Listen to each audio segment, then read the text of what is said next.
Morning friends, welcome back to the online classes. We were going on with the chapter 8. The house is not a home. Already we have finished a good amount of portion. So we saw that how the narrator was upset and all those things because house was burned. There were no books, copies since he had joined a new school in a new high school, and he had no friends, nobody. His cat was missing, and all those problems were there. His mother somehow managed to save some sort of documents and all everything. Then they rented an apartment near to the burnt house, and he every day used to go and sit and watch the things and all. That how the things were cleaning and all. So page number 52, the last paragraph. Page number 52, last paragraph. The next day at school, people were acting even more strange than usual. I was getting ready for gym class at my locker. People was milling around me, asking me to hurry up. I thought it strange, but in the light of the past few weeks, nothing would surprise me.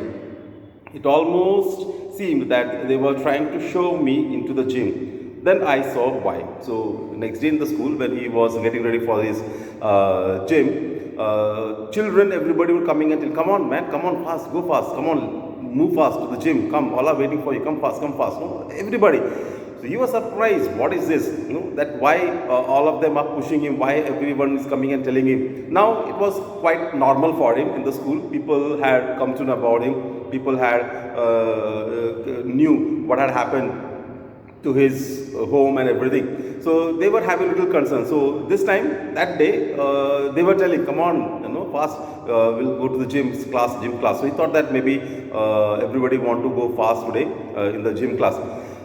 But when he reached to the gym class, to the gym room, he understood why all of them were pushing him, why everybody was telling him, come fast, come fast. What was it? There was a big table set up with all kinds of stuff on it just for me. They had taken up a collection and bought me school supplies, notebooks, all kinds of different clothes, jeans, tops, sweatsuits. It was like Christmas. I was overcome by emotion. People who had never spoken to me before were coming up to me to introduce themselves. I got all kinds of invitations to their houses. Their genuine outpouring of concern really touched me. In that instant, I finally breathed a sigh of relief and thought for the first time that things were going to be okay.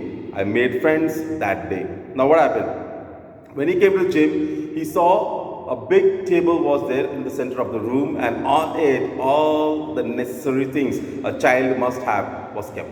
The notebooks, the clothes, jeans, everything. Everything was there for him. Bag, shoes, everything was there. So he was taken up by this. He became very emotional, started weeping. The tears started rolling out of joy. That the whole class, the whole school was with him at this dire situation, at this problem time.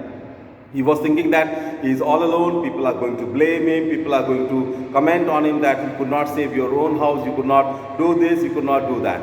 But the things went other side. Everybody in the school, they had a collection, they collected money, they bought things for him and was kept for him. That day he realized that I am not alone. People are there to love me, people are there to care, to take care of me.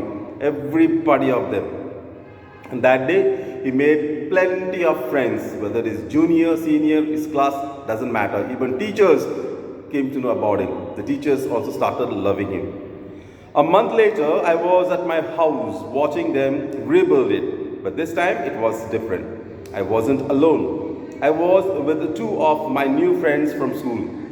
It took a fire for me to stop focusing on my feelings of insecurity and open up to all the wonderful people around me.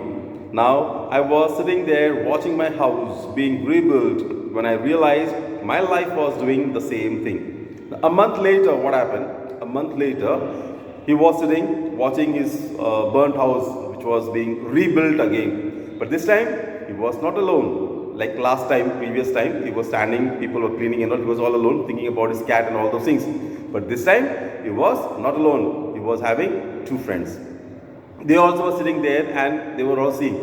That time it realized him that the fire had stopped him to think ahead. Okay, he was saying that my life is also destroyed just like my house. I cannot, grow up again. But the things changed. People came around. People helped him. People, what do you call, came and helped him and all everything. And he realized that yes, I have to build. The way the house was being rebuilt, he was also building himself along with the house, and he became more and more alive and active in the school. While we sat there on the curb planning my new bedroom, I heard someone walk up to me from behind and say, "Does this belong to you?" When I turned around to see what it was, I couldn't believe my eyes. Now, one day, as he was sitting with his friends and all, and they were discussing about the bedroom as the house was being built, the new bedroom, how it should look like, what color it should be there, where bed should be there, where windows should be there, where the cupboards should be there, where I should keep my study table, all those things they were discussing. Someone from back called him, "Excuse me, does this belong to you?" He turned back. He first saw the person and said, "Who is this?" But when he saw something, he was so happy. He just jumped from the place where he was sitting. A woman was standing there holding my cat. I leapt up and grabbed her out of the woman's arms. I held her close to me and cried into the beautiful orange fur. She purred happily. My friends were hugging me, hugging the cat and jumping around. So when he saw the woman, the cat, the missing cat, his loving cat was in the arms of that woman. He just jumped from the place, went and snatched the cat from the woman and hugged the cat with him and started crying. The tears started covering the fur of the cat. Even his friends came and started hugging him, hugging the cat and all. There was no bound for his joy. There was no, tears not stopping when he saw the cat. Apparently, my cat had been so freaked by the fire that she ran over a mile away. Her collar had our phone number on it, but our phones had been destroyed and disconnected. This wonderful woman took her in and worked hard to find out whose cat it was. Somehow, she knew this cat was loved and sorely missed. So what exactly had happened? On that day when it was fire, when the house took on to fire, the cat got so frightened that she ran for 1 mile. She just ran, did not turn back, she just ran. And then lost the way, she could not come back. So this woman somehow saw this cat. There was a collar on which the phone number was there, but along with the fire, the phone and connection, everything was destroyed, so they could not connect it. But she understood that this cat belongs to someone who loved the cat very much, because the collar is there and the number is there. So she understood this. Then she started to find out whose cat is. So she started asking place to place, asking if anybody has lost the cat anywhere and all, and happened to reach this place.